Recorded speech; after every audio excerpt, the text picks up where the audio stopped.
Sekarang bacaan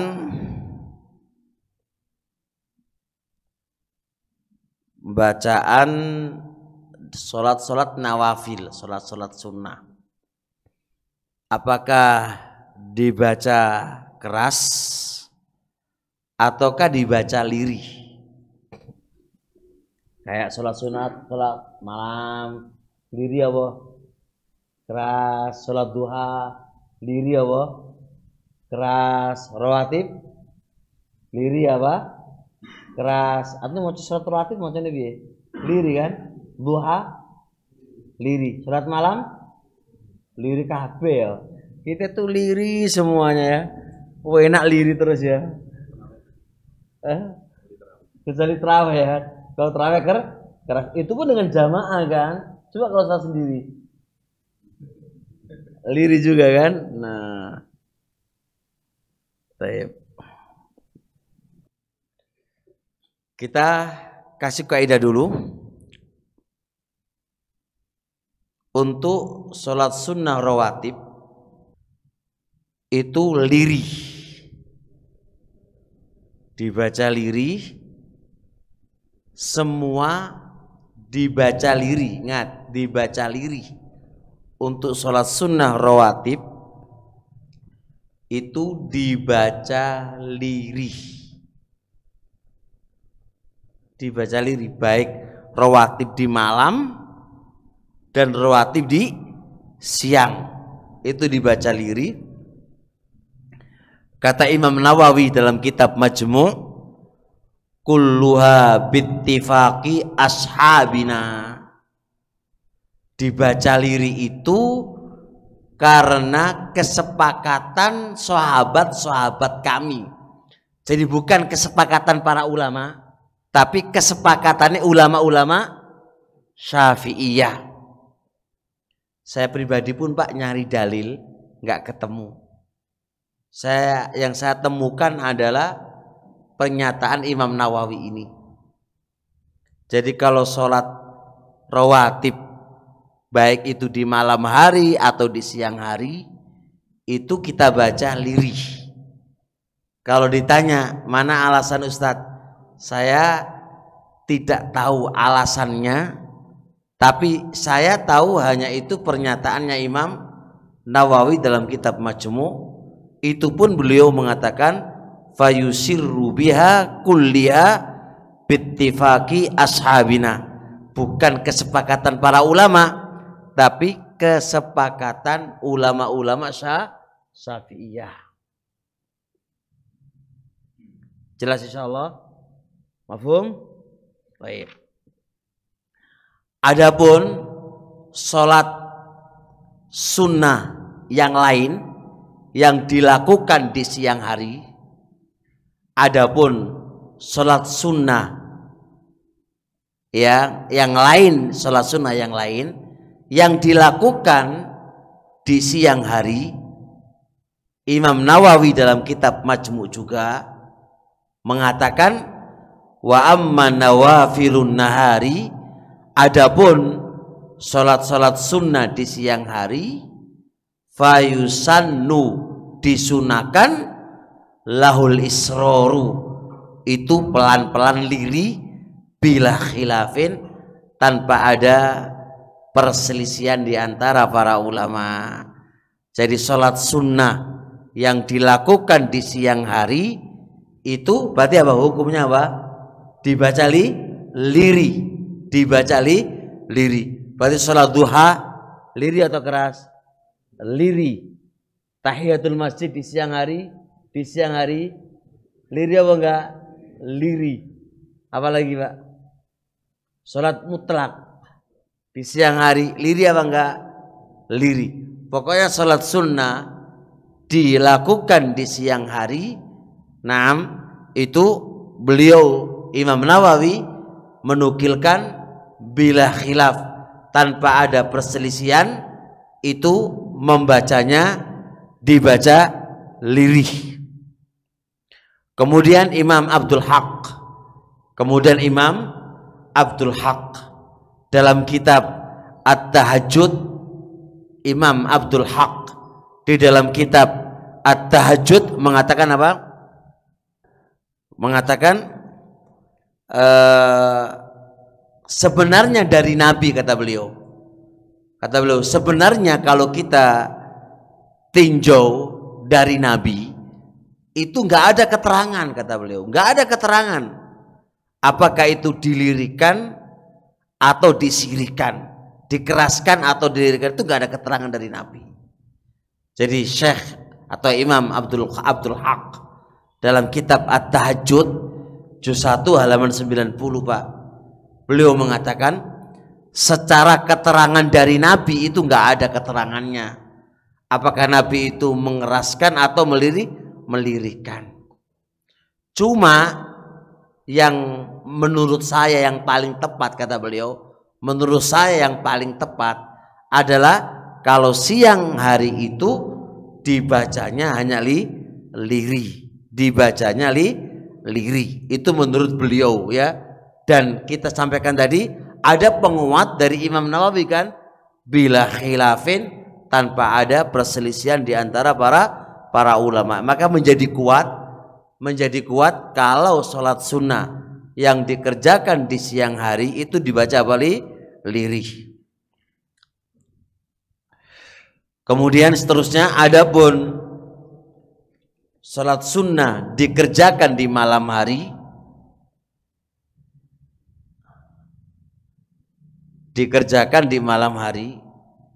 selain terawih itu ada yang berpendapat dijaharkan, ada yang berpendapat lagi dilirikan, ada yang berpendapat lagi tengah-tengah antara liri sama jahar. Gimana antara tengah-tengah liri dan jahar? Jahar kecil ya, jahar kecil. Ada 3 pendapat, Pak. Selain terawih. Kalau terawih udah jelas. Kalau terawih sudah jelas. Tapi kalau selain terawih ada tiga pendapat. Ada yang bilang jahar, ada yang bilang lirih, ada yang bilang apa? Bilang tengah-tengah antara lirih sama apa? Sama jahar.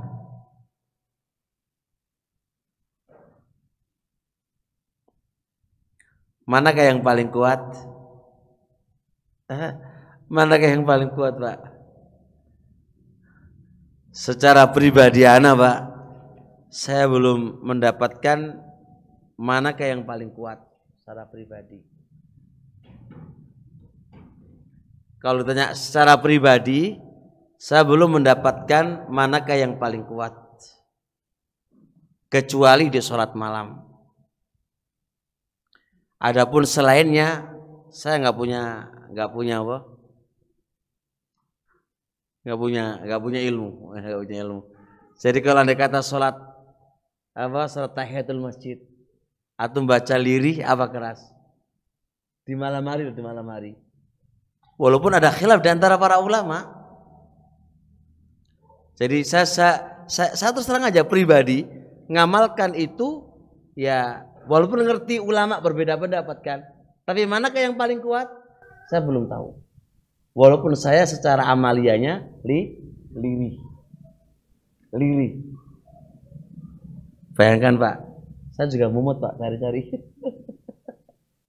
Tapi saya masih dalam pencarian. Di 3 pendapat ini manakah yang paling kuat? Saya belum tahu. Cuma untuk sholat malam kita punya pegangan dalil, yaitu kalau tarawih nggak usah dibahas, ini sholat malam. Kalau sholat malam itu membacanya antara lirih dan antara keras. Karena apa? Karena ada sebuah hadis dari riwayatnya Imam Bukhari Muslim dari sahabat Abu Qatadah. Pernah Rasul alaihi salatu wassalam kharaja lailatan, keluar di suatu malam.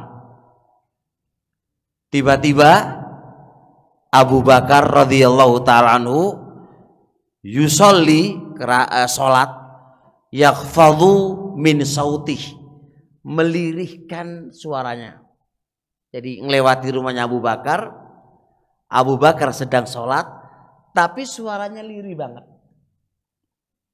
Kemudian lewat lagi dia di rumahnya Umar itu kalau sholat malamnya rafi'an sauta, diangkat suaranya. Dua sahabat ini punya karakter dewi-dewi, Pak. Kalau Abu Bakar suaranya lirih ketika sholat. Giliran Umar kau kenceng suaranya. Falamma ijtama'a indan nabiyyi, tatkala dua orang ini berkumpul di sisi Nabi.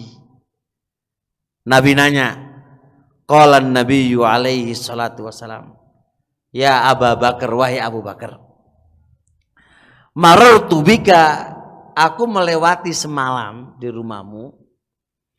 Kemudian wa anta tusolli, sedangkan anda itu sholat. Takhfadhu sautak, lirikan suara anda.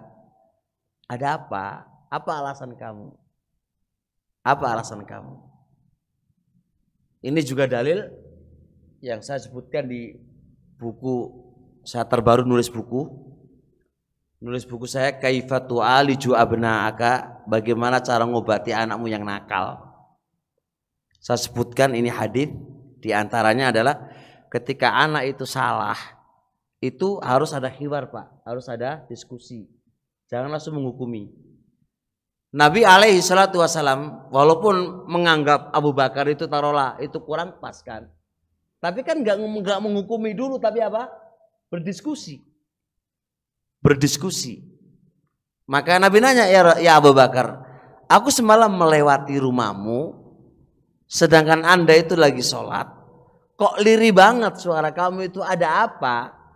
Maka Abu Bakar menjawab, qad asma'tu man najaitu, wahai Rasulullah, aku sudah perdengarkan kepada zat yang saya bermunajat kepadanya. Jadi Abu Bakar itu pendapatnya nggak ngurus orang gitu kan, sepenting Allah sudah mendengar apa yang saya baca. Kemudian setelah itu dia ngomong sama Umar, wahai Umar, aku semalam lewat di rumahmu dan aku mendengar kamu itu rafi'an sautak, mengangkat suara kamu.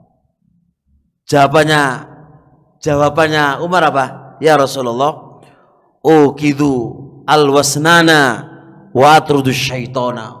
Ya Rasulullah, aku membaca keras itu wahai Rasul, pengen mengusir ngantuk dan mengusir setan. Setannya biar lari semuanya wahai Rasul.